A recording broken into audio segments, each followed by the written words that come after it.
मित्रांनो, आमच्यावर अल्पसंख्याक नाराज झाले। आम्हाला कालच्या लोकसभेला त्यांनी म्हणावं असं ते पाठबळ दिलं नाही, तरी पण अल्पसंख्याक समाजाच्या करता, माझ्या मुस्लिम बांधवांच्या करता, भगिनींच्या करता आपण मौलाना आझाद महामंडळ योजना, त्याच्यात 1000 रुपये भागभांडवल केलं। किती? 1000 कोटी।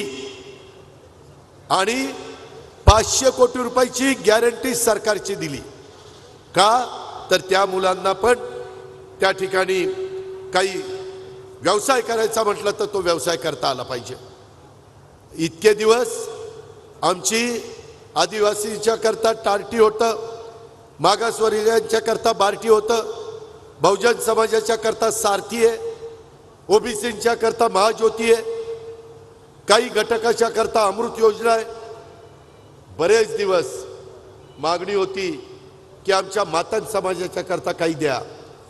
मित्रांनो, मातन समाजाच्या करता आपण आरटी ही संस्था निर्माण केली आणि त्याच्यातनं त्या मुलांना मुलींना आपण मदत करतोय, त्याच्यातनं त्या समाजाला वर पुढे आणण्याचा प्रयत्न करतोय।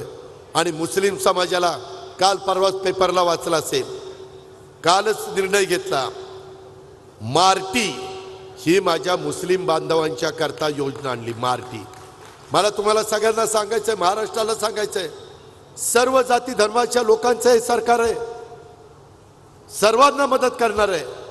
राष्ट्रवादी काँग्रेस पक्षाची भूमिका ती आहे।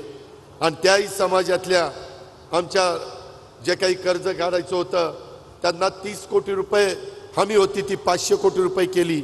त्यांच्याकरता शिष्यवृत्ती योजना देखील महिलांनो, माय माऊलींनो, माझ्या सर्व सहकाऱ्यांनो, बांधवांनो आम्ही आणलेली आहे। माझी तुम्हाला विनंती आहे की एवढ्या चांगल्या चांगल्या योजना आपण तुमच्या भल्याच्या करता आणल्या। खोट्या नाट्या प्रचाराला आता बळी पडू नका।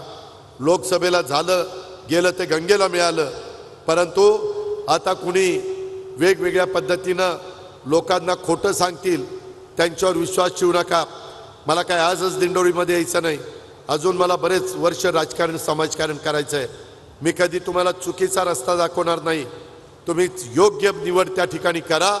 आणि खऱ्या अर्थाने उद्याच्या निवडणुकीच्या निमित्तानं महायुतीचं सरकार आणण्याच्या करता राष्ट्रवादी काँग्रेस पक्षाचे जिथं जिथं उमेदवार असतील ते उमेदवार निवडून आणण्याच्या करता, महायुतीचे उमेदवार निवडून आणण्याच्या करता आपण सगळ्यांनी आम्हाला आशीर्वाद द्यावेत।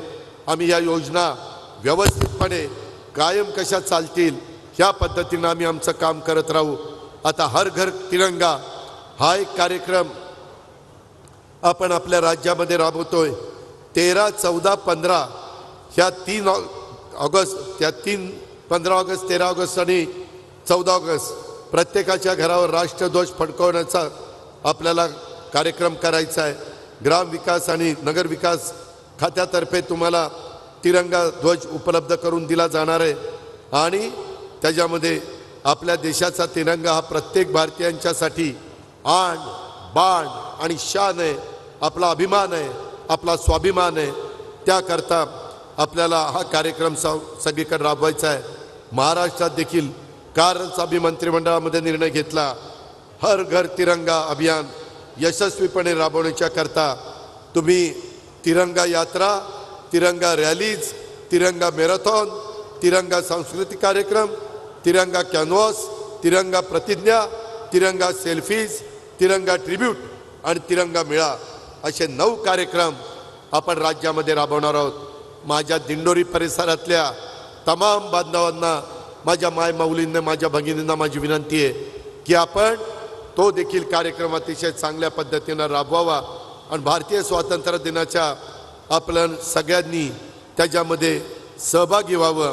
त्याच्यामध्ये आपण पण एक भारताचे घटक आहोत, अशा पद्धतीने जबाबदार नागरिक आहोत। ह्या नात्याने तोही हर घर तिरंगा कार्यक्रम आपण सहभागी व्हावं, हीच आपल्याला सगळ्यांना आग्रहाची, नम्रतेची, कळकळीची विनंती करतो। आणि पुन्हा एकदा मी आपल्याला वादा करतो, हा अजितदादाचा वादा आहे, तो कधी चुकीचा होणार नाही।